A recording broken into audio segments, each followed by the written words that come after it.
Hi, and welcome to my YouTube channel. This is the very first episode of Boris de Leeuwe Art. My name is Boris de Leeuwe. I'm a Dutch painter and animator. The last 20 years I've animated lots of different children productions and other stuff, but since the last couple of years I've also taken up painting, and I really love painting. And in today's episode, I will share you a little bit about my process, how I paint, why I paint, and also the relationship between nature. I like to paint a lot of colorful landscapes. And we're going to go outside. I'll take you on a journey to Diemen, which is a place really close by of Amsterdam. And you will see. I think you will like it. So, let's go. Oh yeah, before we go, I forgot to mention that if you're interested in my work and you would like to buy some of my paintings or some of my drawings, you can go to borisdeleeuwe.art, and there you will find a complete overview of all my work and all the available work that you can order. So today we are in Amsterdam Oost or Amsterdam East. I share this space with other animators and artists. Usually I work in the attic because there's a lot of space for me to paint. But my starting point is always to start outside, like we will be doing today. So the first thing you should know is that I started painting around the time of the pandemic. And the reason why I started painting was because I always had this inner voice in my head that said to me like, you really have to try painting. I always had known that I was good in colors. And so from that moment on, I thought by myself, I really have to take this serious. So then in 2024, I had a very nice exhibition together with my dad. My dad is a sculptor and a painter. He is very old now. He doesn't paint anymore and he doesn't sculpt anymore. But we had this really nice exhibition together, which meant a lot to me. And the exhibition was a really nice success because I sold a lot of my work. And this encouraged me to continue. So my big inspiration so far has been nature, landscapes, and trees. I'm not 100% sure why I'm so fascinated by this. Somehow, so far, humans have not entered my paintings just yet. Maybe they will, but I don't know. What I really like about plein air painting is that it's about the experience of nature. So how do I as an artist feel when I am standing in nature, hearing the sounds, the birds, feeling the sunlight on my skin, and maybe even the energy of the trees and everything. And this, I believe, has a big effect on my paintings as well. So this is why I prefer to paint in nature, if it's possible. When I paint, I am not so much interested in painting a realistic picture.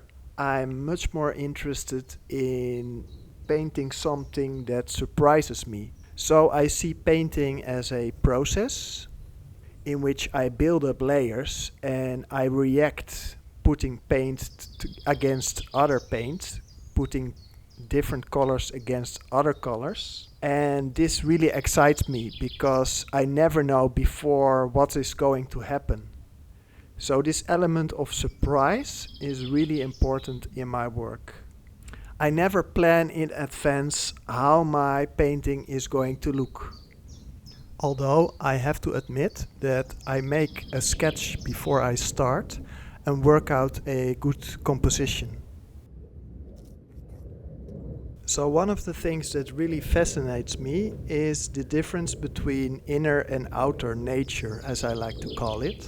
So by outer nature, I mean the clouds, the trees, the grass, and even human beings. So it's our external world.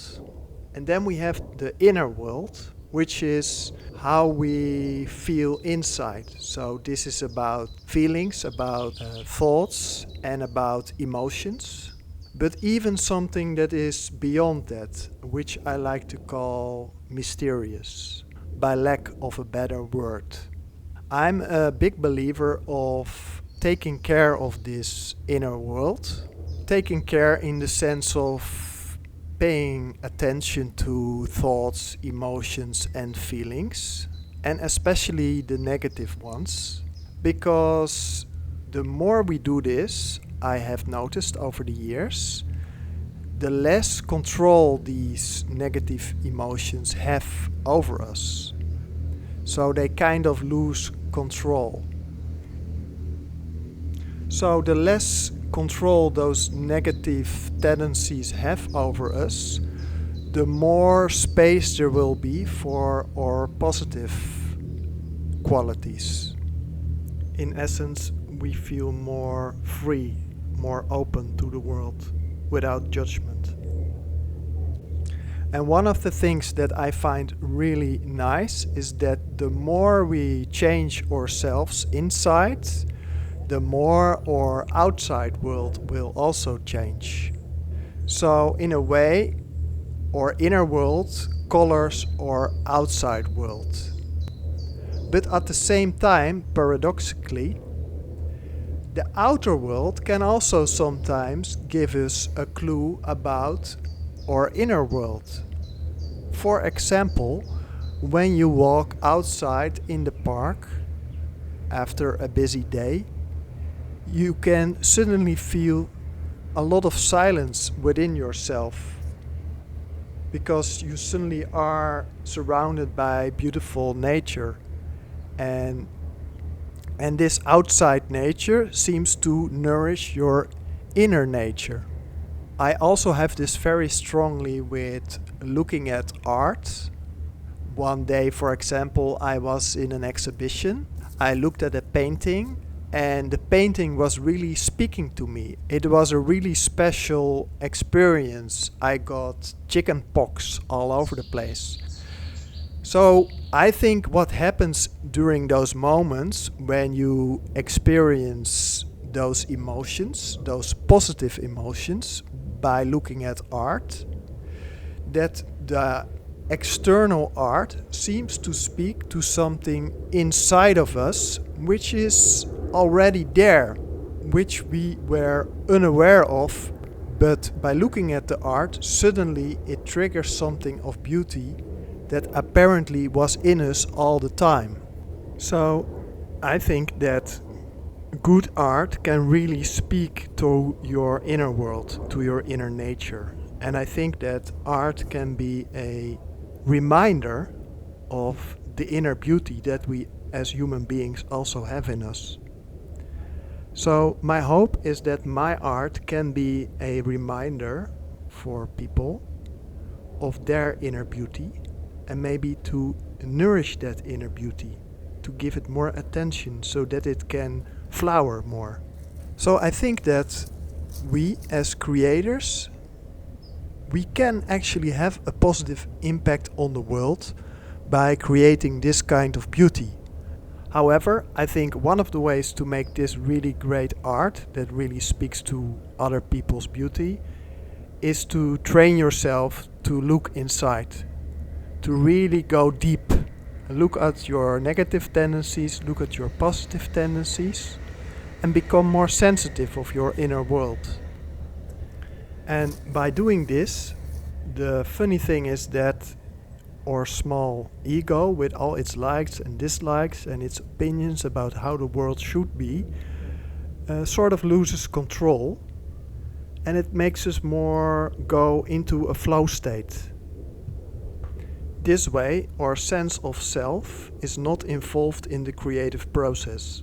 So the less of ourself is involved in art, the better the art will be, the more it will speak to other people's beauty. Okay, thank you very much for watching. I really hope you enjoyed this video. I hope it inspired you. And I hope it gives you a little bit of an idea of how I work and what my philosophy is. I hope to make more videos in the future. So it will really help if you give me a thumbs up and subscribe to this channel. That will really encourage me to keep going. I would really love also to hear from you. I will always answer your questions. Furthermore, if you would like to buy my work, you can go to borisdeleeuwe.art, and it's a web shop, and you can order my paintings as well as drawings, and you have a complete overview of all my works there. There's a link down in the description to this website. So thank you very much for watching, and hope to see you next time.